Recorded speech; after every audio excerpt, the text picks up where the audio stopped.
तो आज हमारा जो टॉपिक है जो हम पढ़ने वाले हैं वो है हमारा क्या, नेचुरल कन्वेक्शन। कल हमने पढ़ लिया था कन्वेक्शन क्या होता है, देखो एक बार बता दूं शॉर्ट में। तो जहाँ पर पार्टिकल खुद हीट सोर्स के पास जाता है, हीट कलेक्ट करता है, वो जब वहाँ पे जब जगह खाली हो जाती है वो ऊपर चला जाता है, वो गर्म होके उसके बाद दूसरे पार्टिकल आते हैं जो उसके आसपास होते हैं, वो हीट लेते हैं, वो ऊपर चले जाते हैं, ठीक है, मतलब हीट लेने का चले जाते हैं। फिर उसकी जगह जगह खाली होती है, उसकी जगह दूसरे पार्टिकल आते हैं ठंडे, वो हीट लेते हैं। इस तरीके से प्रोसेस चलता रहता है जब तक सारे पार्टिकल्स क्या ना हो जाए, गर्म ना हो जाए। तो नेचुरल कन्वेक्शन क्या होता है, नेचुरल का मतलब क्या होता है, प्राकृतिक, और कन्वेक्शन का मतलब होता है वही हीट लेने का, जहाँ पे पार्टिकल एक्चुअली जाके हीट लेते हैं। तो प्रकृति के अंदर, नेचर के अंदर हमें कन्वेक्शन कहाँ देखने को मिलता है ये हम पढ़ेंगे।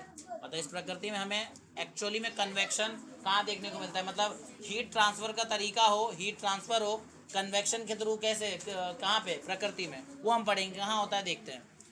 The sun raise heat of the surface of the earth. आपको पता है कि जो सन की जो रेज होती हैं वो धरती की सरफेस को क्या करती है, गर्म करेगी। भाई सूरज है उसमें गर्मी होती है, जब वो पड़ती है धरती पे तो क्या करेगी, धरती को, सरफेस को गर्म करेगी। आगे, this heat is then transferred in the air by convection. इसके बाद क्या होता है, ये हीट जो है हवा में कैसे जाती है, धरती का सरफेस गर्म हो गया, धरती की जमीन, धरती का पानी गर्म हो गया, अब ये हीट हवा में कैसे ट्रांसफर होती है। भाई देखो, जो भी जमीन या जो भी पानी गर्म हुआ है, जो सरफेस कहलाता है धरती का, उसके पास वाली जो हवा है उसमें जो पार्टिकल है हवा के वो पहले गर्म होंगे, ऊपर चले जाएंगे गर्म होने की वजह से। फिर जो ठंडे पार्टिकल है वो आएंगे, वो गर्म होंगे, ऊपर चले जाएंगे। इस तरीके से हवा भी जो हो जाएगी वो क्या हो जाएगी, हीट हो जाएगी, गर्म हो जाएगी। समझ आई बात। इस तरीके से क्या हो जाता है, गर्म हो जाता है। This convection helps to keep our atmosphere warm. इसकी वजह से हमारा जो एटमॉस्फेयर है वो कैसा रहता है, गर्म रहता है। कहोगे वो एटमॉस्फेयर क्या होता है, लेयर ऑफ एयर, एयर की जो है बड़ी बड़ी बड़ी सी जो परत है, इसी को हम एटमॉस्फेयर कहते हैं। और छठी में हमने एटमॉस्फेयर नाम का चैप्टर पढ़ा है, एयर अराउंड अस। तो एटमॉस्फेयर का मतलब क्या है, जो एयर की जो बड़ी सी चादर हमारे धरती को कवर किए हुए है ना हवा की, ये मोटी सी चादर, इस मोटी सी चादर को ही, मोटी सी परत को ही हम क्या बोलते हैं, एटमॉस्फेयर कहते हैं। और ये एटमॉस्फेयर कैसे गर्म है, कन्वेक्शन की वजह से। कैसे, सन ने क्या करा, धरती और पानी जो भी था सरफेस उसको गर्म किया, उसके पास जो हवा थी वो गर्म हुई, फिर बाकी पार्टिकल इस तरीके से गर्म होते गए, और हमारा पूरा हवा जो है यानी कि एटमॉस्फेयर जो है वो क्या हुआ, वार्म रहता है इस तरीके से। किसके थ्रू, कन्वेक्शन के थ्रू।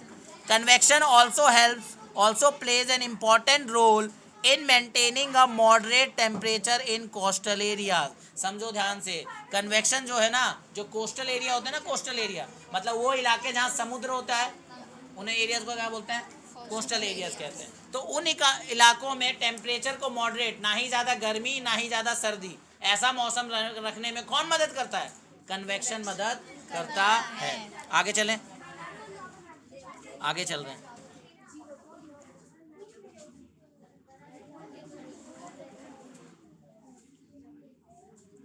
आगे अगर पढ़ें तो ये रहा, land masses heat up much faster than water.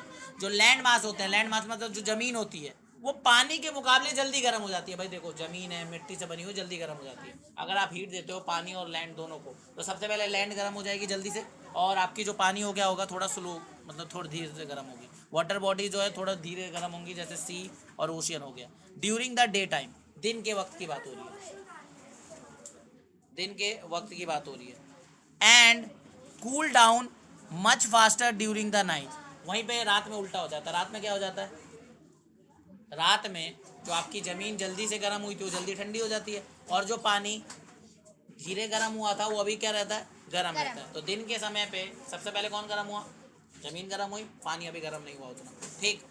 अब रात के समय पे क्या होगा, जो जल्दी गर्म हुआ तो जल्दी ठंडा हो जाएगा, और जो लेट से गर्म हुआ तो अभी गर्म रहेगा, यानी कि पानी गर्म बना रहेगा, ठीक है। This temperature gradient sets up a wind pattern. समझो, टेम्परेचर ग्रेडियंट का मतलब क्या है, जो टेम्परेचर में अंतर है ज़मीन और पानी में, इसकी वजह से क्या होता है, हवा मूव करती है, हवा मूव करती है, और इसी को कह रहे हैं विंड पैटर्न बनाती है। विंड पैटर्न मतलब एक जगह से हवा दूसरी तरफ जाती है, तो एक पैटर्न बन जाता है हवा का। अच्छा, ये कहोगे अभी हवा बोल रहे हो फिर विंड बोल रहे हो, एयर होती है, और जब एयर मूव करती है उसे विंड बोलते हैं। एयर जब मूव करती है उसे क्या बोलते हैं, विंड बोलते हैं। तो विंड का क्या बन जाता है, एक पैटर्न बन जाता है। क्या बन जाता है, एक पैटर्न।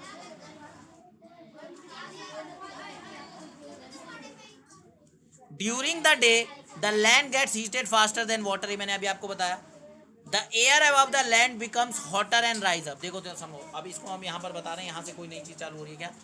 तो विंड आपको पता है कि हवा मूव करने लग जा रही है, विंड का एक पैटर्न बन जा रहा है, ये टेम्परेचर में फर्क आने की वजह से। आप समझो दिन के समय पे क्या हो रहा है, ड्यूरिंग द डे जो लैंड है वो जल्दी से गर्म हुई पानी के मुकाबले। अब जो जमीन के ऊपर की जो हवा है वो भी गर्म होगी, किसके थ्रू? कन्वेक्शन के थ्रू। और गर्म होने की वजह से हवा क्या होगी? ऊपर चल जाएगी। देखो सूरज की रोशनी पड़ रही है जमीन पे भी, पानी पे, पानी जल्दी से गर्म हुआ, पानी अब मतलब पानी गर्म, जमीन यानी लैंड जल्दी से गर्म हुआ, लैंड के ऊपर जो हवा है वो भी लैंड के गर्म होने से उसने हीट उसमें ली, हवा ने हीट लिया, हवा के पार्टिकल ने लिया, कौन से प्रोसेस से? कन्वेक्शन से लिया, ठीक है। और वो जो हल्की हवा थी ऊपर चली गई, ठीक। अब जो ठंडी हवा है वो क्या होगी? उसको और वो लेगी, ठीक है। The cooler air from the sea. अब एक बात बताओ, पानी जो है जो कि समुद्र में होता है, तो समुद्र जो है अभी गर्म नहीं हुआ, तो उस पर अभी हवा कैसी है? ठंडी है। लैंड के ऊपर जो हवा है उससे वो अभी क्या है? ठंडी है। अब वो जो ठंडी हवा है वो कहाँ चली जाएगी? अब जो गर्म हवा हुई थी लैंड के ऊपर की वो कहाँ चली गई? ऊपर चली गई। तो अब ठंडी हवा सी से कहाँ जाएगी? लैंड की तरफ जाएगी, ठीक है। Rushes in toward the land to take its place, तो उसकी जगह लेने के लिए वो वहाँ पहुँच जाएगी। The air moving from the sea toward the land is called sea breeze. क्या बोल रहा है? जो हवा, ठंडी हवा सी से लैंड की तरफ गई, जब गर्म हवा ऊपर चली गई थी, तो इस मूवमेंट को हम लोग क्या बोलते हैं? सी ब्रीज कहते हैं। एक बार ऊपर देखो थोड़ा, यहाँ पर इस चीज़ को डायग्राम के थ्रू समझाता हूँ। देखो यहाँ पर ये आपका लैंड है, ठीक है, और ये आपका सूरज है। सूरज जो क्या कर रहा है? अपनी हीट दे रहा है। तो ये जो लैंड है जल्दी से गर्म हो गया डे के टाइम पे, कहाँ पर? दिन के समय पे, ठीक। और ये आपका समुद्र है। अभी ये जो है गर्म है, इसके ऊपर की जो हवा है, यहाँ पर जो हवा है वो भी क्या हो जाएगी? गर्म हो जाएगी, और गर्म होने की वजह से ऊपर चली जाएगी। और समुद्र के ऊपर की जो हवा है वो इधर आ जाएगी इसकी जगह लेने के लिए, ठीक। तो यहाँ पर देखो आप, सी से लैंड की तरफ हवा चली गई, जब ये गर्म हवा ऊपर चली गई थी, तो सी से ठंडी हवा का लैंड की तरफ चला जाना क्या कहलाता है? सी ब्रीज। और सी ब्रीज कब होता है आपको पता है ना? दिन के समय पे। कब होता है? दिन के समय पे होता है। समझ आ रही है बात? इसे हम सी ब्रीज कहते हैं, SEAC BREEZE, breeze. Clear? I hope कि समझ आ गया हो। आगे चलें। आगे देखो रात के समय पर क्या होता है। रात के समय पे होता है लैंड ब्रीज। कैसे होता है देखो, at night the opposite happens, इसका उल्टा होता है। लैंड मास जो होता है वो ठंडी हो जाती है जल्दी से वाटर के मुकाबले, और जो पानी है और जो ठंडी हवा है लैंड के ऊपर की, ठीक है, वो ठंडी रहती है। मैं कहने का मतलब देखो भाई, जो गर्म हुआ था ठंडी हो जाएगी, उसके ऊपर की हवा, ठीक है। लैंड जो जल्दी से ठंडी हो जाती है तो उसके ऊपर की हवा भी क्या रहती है? ठंडी रहती है। लेकिन जो पानी था अभी वो गर्म है, तो उसके ऊपर की हवा क्या रहती है? गर्म होती है। तो पानी के ऊपर यानी सी के ऊपर जो गर्म हवा है ऊपर चली जाती है, और जो ठंडी हवा होती है लैंड पर अभी, उसके ठंडे होने की जो ठंडी हवा होती है वो कहाँ चली जाती है? तुरंत जहाँ से जो गर्म हवा होती है तो जगह खाली हो गई थी, तो सी के ऊपर चली जाती है, सी की तरफ चली जाती है, ठीक है। तो क्या मतलब हुआ? लैंड से ठंडी हवा का सी की तरफ चले जाना क्या कहलाता है? Land breeze. क्या कहलाता है? Land breeze. आओ एक बार डायग्राम से समझ लेते हैं इस चीज़ को, ठीक है। देखो इधर ये आपका नाइट का समय हो रहा है, रात का समय, ठीक है। रात में देखो चंदा मामा बन गए यहाँ पर, है ना, सूरज नहीं है। तो रात के समय पे क्या हुआ? ये जो लैंड है ये क्या हुई? जल्दी से ठंडी हो गई। तो इसके ऊपर की जो हवा है वो कैसी रहेगी? ठंडी रहेगी। लेकिन अभी जो सी है वो गर्म है, तो इसमें जो हवा यहाँ पर क्या है? वो गर्म है। गर्म होने की वजह से कहाँ चली जाएगी? ये ऊपर। कहाँ चली जाएगी? ये ऊपर, ठीक है, ऊपर चली गई। अब यहाँ पर जो इसके ऊपर ठंडी हवा है वो कहाँ चली जाएगी? इधर सी की तरफ चल जाएगी। तो लैंड से सी की तरफ हवा गई हमारी, इस चीज़ को हम लोग क्या बोलते हैं? लैंड ब्रीज, ठीक है। अब अगर बोलूँ मैं movement of cold air from sea to land, उसे क्या बोलेंगे? Sea breeze. और मूवमेंट ऑफ कूल एयर या colder air from land to sea, land breeze. तो जहाँ से जो हवा जा रही है ठंडी हवा, वही नाम पड़ जाएगा। लैंड से अगर सी की तरफ जा रही है लैंड ब्रीज, और सी से अगर लैंड की तरफ जा रही है तो नहीं, उल्टा बोल दिया क्या? नहीं, जहाँ से जा रही है, नहीं, लैंड से सी की तरफ जा रही है लैंड ब्रीज, सही तो बोला है। और सी से लैंड की तरफ जा रही है तो सी ब्रीज, ठीक है। और ये सी ब्रीज हमारा मतलब लैंड ब्रीज हमारा कब होता है? रात के समय पे। कब होता है?